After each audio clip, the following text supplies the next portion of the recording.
Okay, let's continue with section 5.2. So our next identity we're trying to prove is this. This is the Greek letter beta. So which side would you start with? I think I would start on the left. It's a lot more complicated. I wouldn't even know what to do with this. It's so simple. Okay, so that's the original problem. Let me write down the side I'm starting with.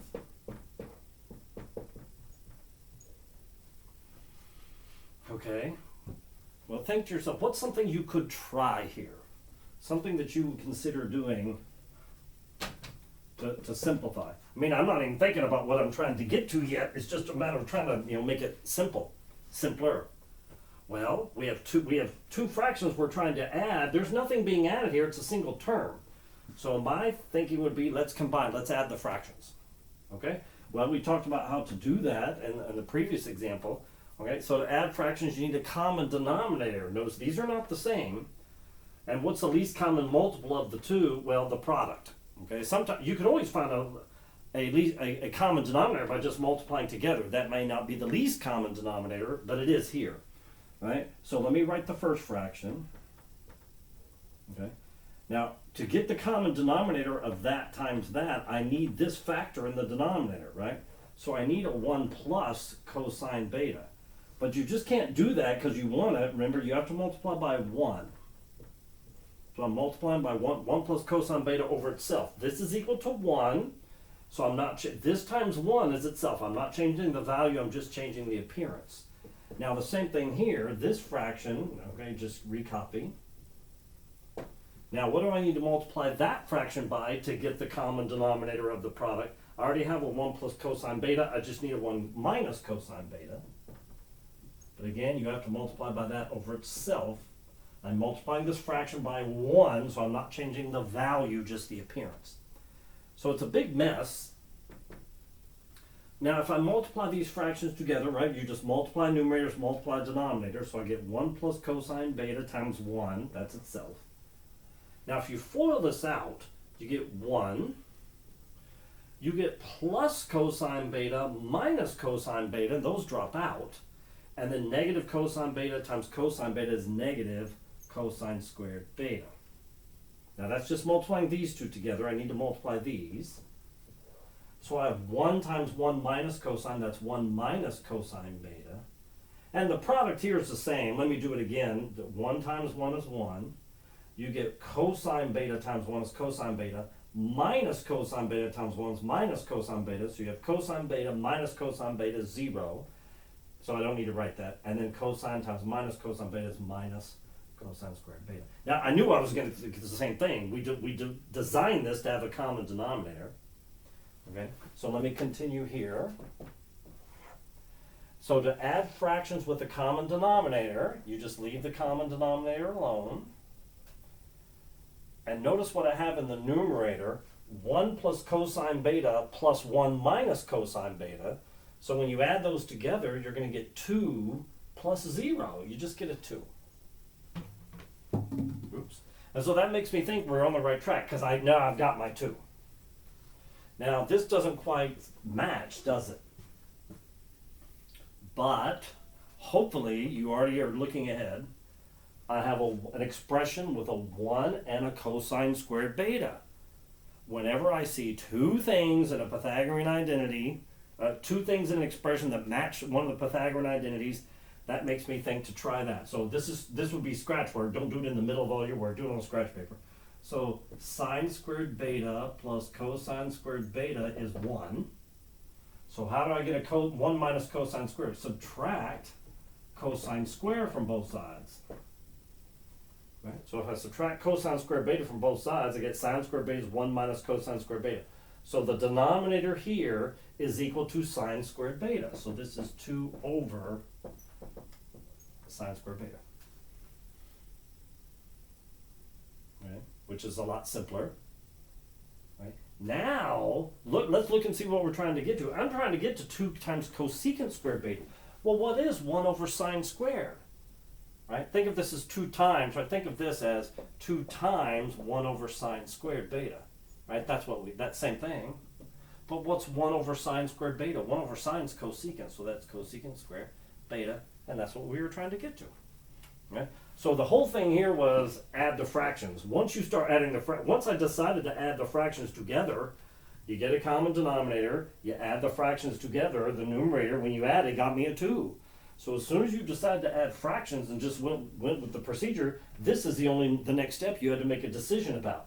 But then there you go, Pythagorean identity. Now why didn't I do this from the beginning? Why didn't I do that here?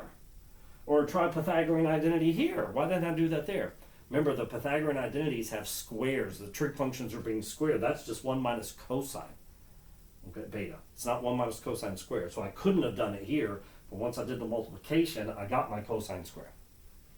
Okay, so that's that one. The next one, oh,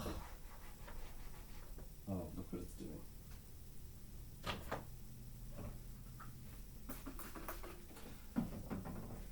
Sorry.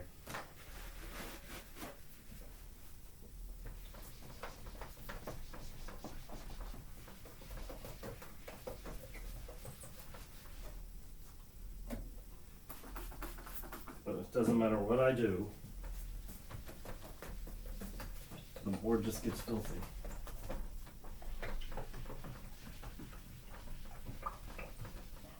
Okay, so let's look at the next one here. It's tangent to the 5th x is tangent cubed x secant squared x minus tangent cubed x. Okay. So when I try to do some more erasing here, think to yourself, right? What side would you start on, and what's something you might try doing first? Right? Sometimes that helps you decide what side to start with, as if you have an idea of where to begin.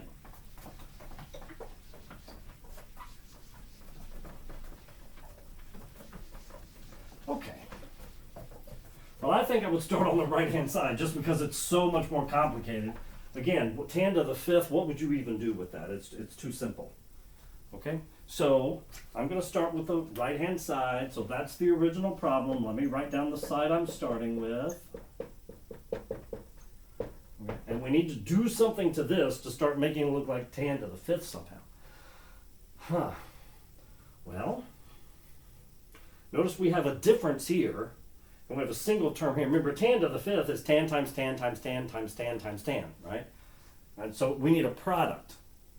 Well, notice there's a tan cubed here and a tan cubed here. We could factor out the tan cubed, right? First step in factoring is pull out greatest common factor. They both have a tangent cubed. If I factor tangent cubed from the first term, I get secant squared x.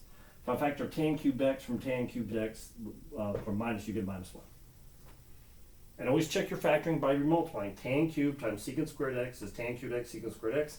Tan cubed x times negative 1 is minus tan cubed x. So we're good. So now we have a product. We have a tan cubed times something. So I know there's a difference inside there, but it is something times something. Right? And this is just a product. Okay. Do you have an idea of what to do here? We're on the right track because we have a tan cubed. We're almost there. Right? I see a 1. I see a secant squared. There's a Pythagorean identity that has a 1 and a secant squared in it. So again, on scratch paper, what is that identity? It's 1 plus tangent squared x is secant squared x. So that's the one I had memorized. What could you do to this identity to make it look like, to make one side match that? Subtract 1 from both sides, you get tangent squared x is secant squared x minus 1.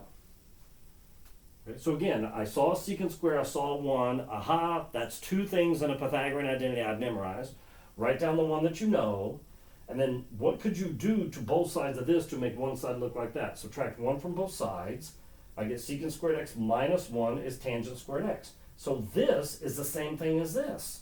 So in my work here, coming back to my work, I can replace secant squared x minus 1 with tangent squared x. They're equal to each other, so I can replace one with the other. And then notice what I have, tan cubed x times tan squared x is tan to the 5th x, which is what I was trying to get to. Okay. So what I do, notice we factored here in one of the first examples that we did, we distributed, we multiplied out. Here we factored out, okay? And then use the Pythagorean identity, then just multiply. This one didn't, it looked bad. I mean, the problem looks complicated, But as soon as you factor out and recognize Pythagorean identity, it pops right on. It's not that hard. Okay, let's look at the next one. Oh, the next one has betas in it again. This one says 1 over tangent beta plus tangent beta is secant squared beta over tangent beta. Okay.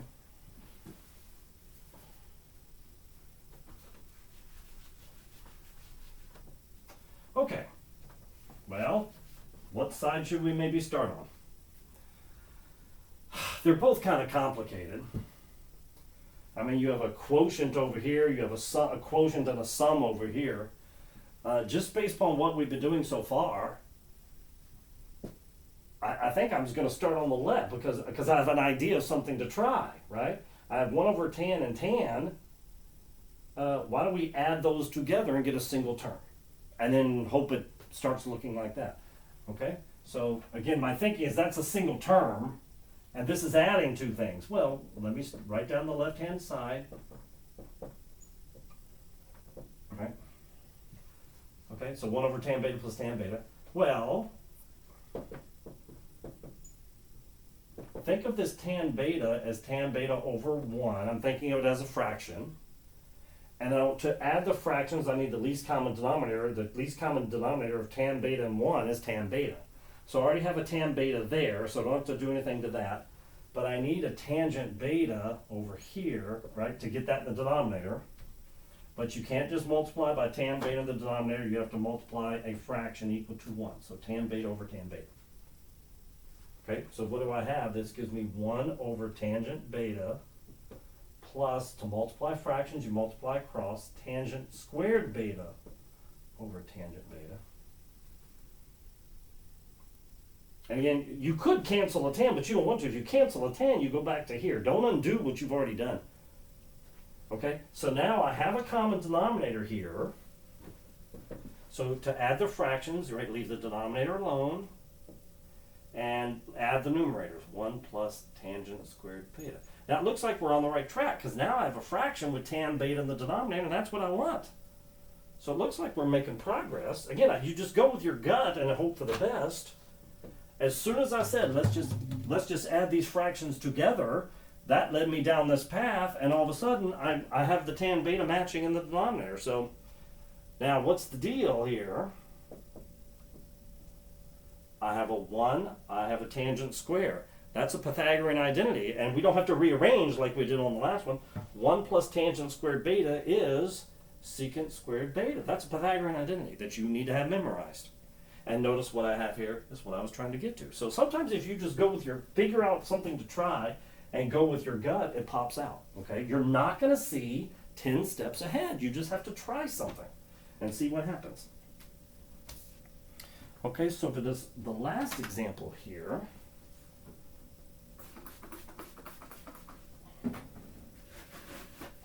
again, this one looks rather complicated on both sides.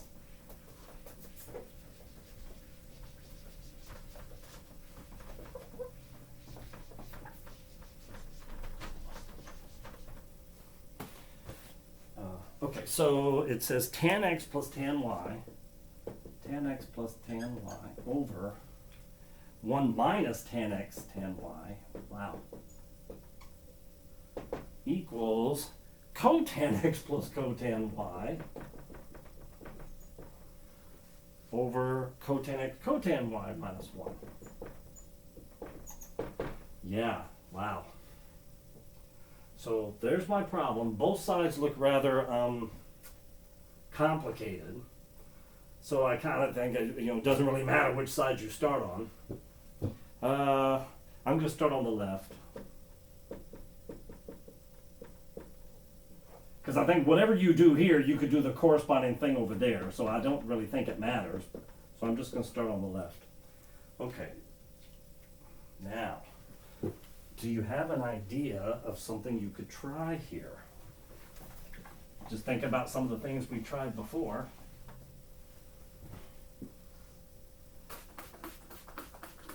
Well, something that wouldn't be unreasonable to try is maybe change everything to sines and cosines, right? change everything to sines and cosines, because you can also write cotan in terms of sines and cosines. And that would probably work eventually, if you wanted to try that. But there's probably an easier approach than that, right? We can write tan and cotans in terms of each other without going to sines and cosines, because tan and cotan are reciprocals of one another. So you don't really have to go to sines and cosines. Now, if I had tans over here and sines and cosines over here, or secants and cosecants, I would probably change everything to sines and cosines. But we have a nice relationship between tan and cotan. They're reciprocals of one another. So instead of writing in terms of sines and cosines, let me rewrite tan in terms of cotangent. Tangent of x is 1 over cotan of x. They're reciprocals of one another. Notice the angles are different though. So this is 1 over cotan x. Tan of y is 1 over cotangent y. And then 1 minus tan of x is 1 over cotan x times tan of y is 1 over cotan y. Now again, this looks like it's gotten worse because normally we don't like fractions and fractions. We usually get rid of them. But notice I've gotten cotans, and that's what I have over here. So it looks like we've maybe made some progress. Now I've talked about this before, but maybe not in a video that you've seen. So before I continue here, let me get off track for a second. If I had an expression like 1/2 plus 1/3 over 1/12 plus 4, okay, and you wanted to simplify this, well, what could you do? You could get a common denominator and add. Get a common denominator and add. You have a fraction divided by a fraction. You invert and multiply the fractions, and you've got your answer. Okay? And that's perfectly fine, but that's a lot of work. Okay? Something else you can do. Think of the 4 as 4 over 1. Look at all the denominators in your fractions here. What's the least common multiple of 2, 3, 12, and 1? Well, the least common multiple is 12. Now, if you took a larger number, they all divided into, that's fine. If I use 36, it's fine. Okay, just to save myself from maybe having to cancel at the end, I'm just going to pick the least common multiple, which is 12. So multiply this fraction, the compound fraction, by 12 over 12. So if you've chosen the number right over here, all your fractions will disappear when you multiply. So let's do that. 1/2 of 12 is 6. 1/3 of 12 is 4. 1/12 of 12 is 1. And 4 times 12 is 48. And you get 10 over 49. So much easier than common denominator add, invert, multiply. That's the answer you get. This is so much easier. Okay, so just keep this procedure in mind. That may save you some work down the road. Now, why am I talking about that here? I have fractions inside of a fraction. Okay? So instead of common denominator and add, common denominator and subtract, then invert and multiply, let me do the procedure I just mentioned there. Let me recopy what I have. Right, I'm going to write that as one fraction. That's 1 over cotan x, cotan y.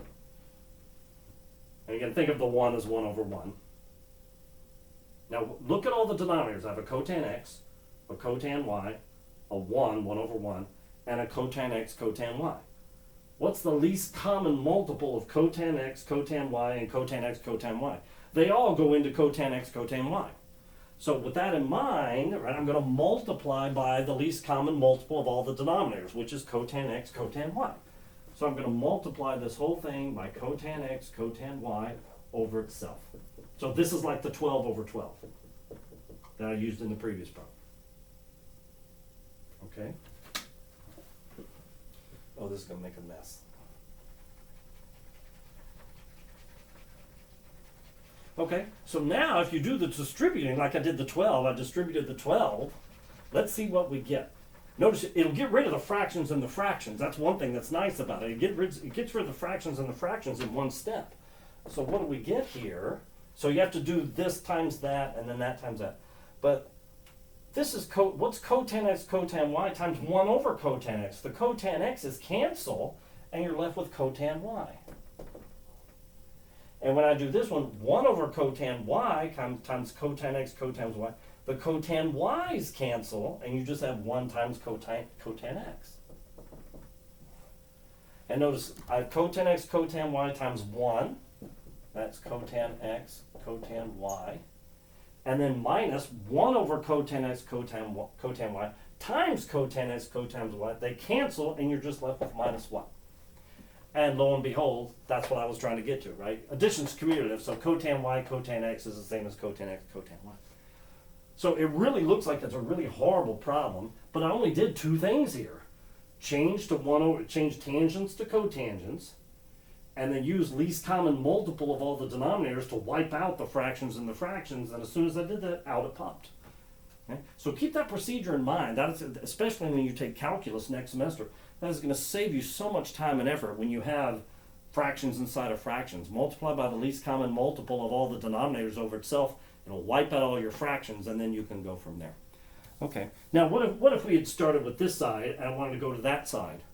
I would have rewritten cotangent as 1 over tan x, 1 over tan y, 1 over tan x, 1 over tan y, done the same procedure I did here, and then when you multiply it, you would have gotten the other side. Okay, so it would have worked the same way.